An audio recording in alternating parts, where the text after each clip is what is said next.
ಆತ್ಮೀಯರೇ ನಮಸ್ಕಾರ. ನಾನು ನಿಮ್ಮ ಖಾಸಿಂ ಮಲ್ಲಿಗೆ ಮಡುವು. ವಾರಕ್ಕೊಂದು ಕಗ್ಗ ಈ 197ನೇ ವಾರದ ಸರಣಿಗೆ ಆತ್ಮೀಯ ಸ್ವಾಗತ. ಮನೆ ಗುಂಡಪ್ಪನವರು ಏನು ಹೇಳ್ತಿದ್ದಾರೆ ಬನ್ನಿ ಕೇಳೋಣ.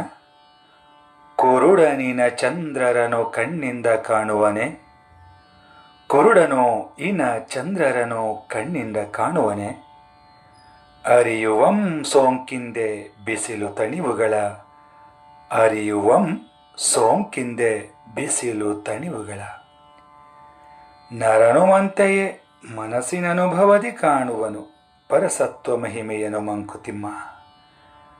ನರನುಂ ಅಂತೆಯೇ ಮನಸ್ಸಿನ ಅನುಭವದಿ ಕಾಣುವನು ಪರಸತ್ವ ಮಹಿಮೆಯನು ಮಂಕುತಿಮ್ಮ. ಇನ ಸೂರ್ಯ ಸೋಂಕಿಂದೆ ಸ್ಪರ್ಶದಿಂದ ತಣಿವು ತಂಪು, ನರನುಂ ಅಂತೆಯೇ ಅಂದರೆ ನರನೂ ಹಾಗೆ ಪರಸತ್ವ ಪರಮಾತ್ಮನ ತತ್ವ. ಕಣ್ಣುಗಳೇ ಇಲ್ಲದೆ ಆ ಸೂರ್ಯಚಂದ್ರರನ್ನ ನೋಡೋದಕ್ಕಾಗುತ್ತಾ? ಅವರುಗಳ ಇರುವಿಕೆಯನ್ನ ಬಿಸಿಲು ತಂಪುಗಳ ಮೂಲಕ ಅದನ್ನು ಅನುಭವಿಸಿ ಹಗಲು ರಾತ್ರಿಗಳ ವ್ಯತ್ಯಾಸವನ್ನು ತಿಳಿಯೋದಕ್ಕೆ ಸಾಧ್ಯ ಆಗ್ತದೆ. ಇದೇ ರೀತಿಯಾಗಿ ಆ ಭಗವಂತನನ್ನು ನಾವು ನಮ್ಮ ಕಣ್ಣುಗಳಿಂದ ನೋಡೋದಕ್ಕೆ ಸಾಧ್ಯವಾಗಲ್ಲ. ಆದರೆ ಆ ಪರಮಾತ್ಮನ ಮಹಿಮೆಯನ್ನು, ಪರಮಶಕ್ತಿಯನ್ನು, ಪರಮಾತ್ಮನ ಇರುವಿಕೆಯನ್ನು ನಾವು ನಮ್ಮ ಮನಸ್ಸಿಗೆ ಆಗುವ ಅನುಭವಗಳಿಂದ ಮಾತ್ರ ನಾವು ತಿಳಿಯೋದಕ್ಕೆ ಸಾಧ್ಯವಾಗ್ತದೆ ಅನ್ನೋ ಮಾತನ್ನು ಮಾನ್ಯ ಗುಂಡಪ್ಪನವರು ಇಲ್ಲಿ ಹೇಳ್ತಿದ್ದಾರೆ ಸ್ನೇಹಿತರೆ. ಅವರವರ ಭಾವಕ್ಕೆ ಅವರವರ ಭಕುತಿಗೆ ಅವರವರ ತೆರನಾಗಿ ಇರುತಿಹನು ಶಿವಯೋಗಿ.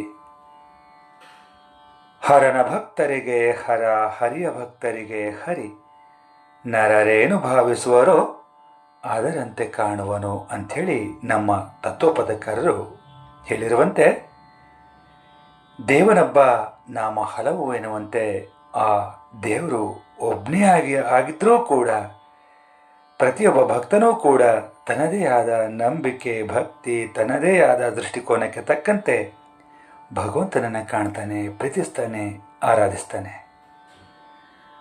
ಹಾಗೆಯೇ ಭಗವಂತನೂ ಕೂಡ ಎಲ್ಲರ ಭಾವನೆಗಳಿಗೆ, ಭಕ್ತಿಗೆ ಅನುಗುಣವಾಗಿ ಸ್ಪಂದಿಸ್ತಾನೆ ಅನ್ನುವಂಥ ಸರ್ವಧರ್ಮ ಸಮನ್ವಯದ ಸಂದೇಶವನ್ನು ಈ ಮಹನೀಯರ ಸಾಲುಗಳಲ್ಲಿ ನಾವು ಕಾಣ್ತೇವೆ ಅಲ್ವೇ?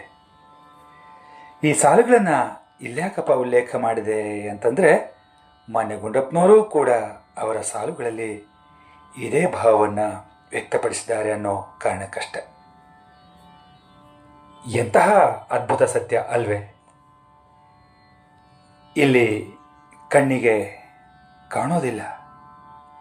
ಪರಮಾತ್ಮ ಅನ್ನೋದು ಕೇವಲ ಭಾವನೆಗೆ ಬರೋ ವಿಷಯ.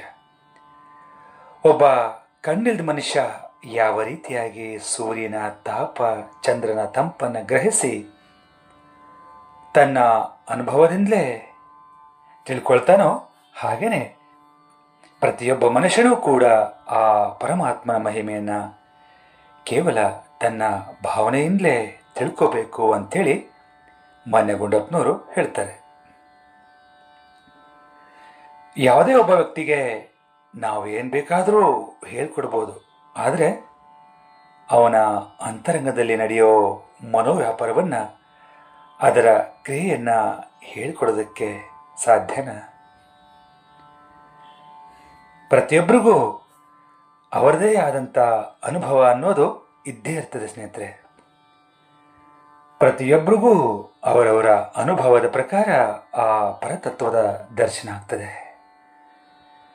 ಗಾಯತ್ರಿ ಮಂತ್ರವನ್ನು ಹೇಳ್ಕೊಡ್ಬೋದು, ಆದರೆ ಆ ಮಂತ್ರದ ಅಧಿದೇವತೆಯನ್ನು ನಮ್ಮ ಮನಸ್ಸೊಳಗಡೆ ಆವಾಹಿಸಿಕೊಂಡು ಜಪ ಮಾಡೋದು ಮಾತ್ರ ಅವರವರಿಗೆ ಬಿಟ್ಟಿದ್ದು ಅಲ್ವೇ?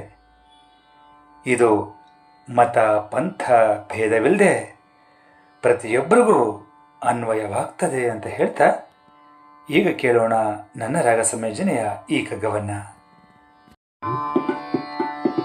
ಕುರುಡನು ಇನ ಚಂದ್ರರನು ಕಣ್ಣಿಂದ ಕಾಣುವನೇ, ಅರಿಯುವಂ ಸೋಕಿಂದೆ ಬಿಸಿಲು ತಣಿವುಗಳ ಕುರುಡನು ಇನ ಚಂದ್ರರನು ಕಣ್ಣಿಂದ ಕಾಣುವರೆ. ಅರಿಯುವಂ ಸೋಕಿಂದೆ ಬಿಸಿಲು ತಣಿವುಗಳ ನರನು ಅಂತೆಯೇ ಮನಸ್ಸಿನ ಅನುಭವರಿ ಕಾಣುವನು ಕಾಣುವನು. ನರನು ಅಂತೆಯೇ ಮನಸ್ಸಿನ ಅನುಭವರಿ ಕಾಣುವನು. ಪರಸತ್ವ ಮಹಿಮೆಯನು ಮಂಕುತಿಮ್ಮ ನರನು ಅಂತೆಯೇ ಮನಸ್ಸಿನ ಅನುಭವರೇ ಕಾಣುವನು. ಪರಸತ್ವ ಮಹಿಮೆಯನು ಮಂಕುತಿಮ್ಮ ಮಂಕುತಿಮ್ಮ ಮಂಕುತಿಮ್ಮ ಮಂಕುತಿಮ್ಮ ಮಂಕುತಿಮ್ಮ ಮಂಕುತಿಮ್ಮ. ಧನ್ಯವಾದಗಳು. ನಮಸ್ಕಾರ.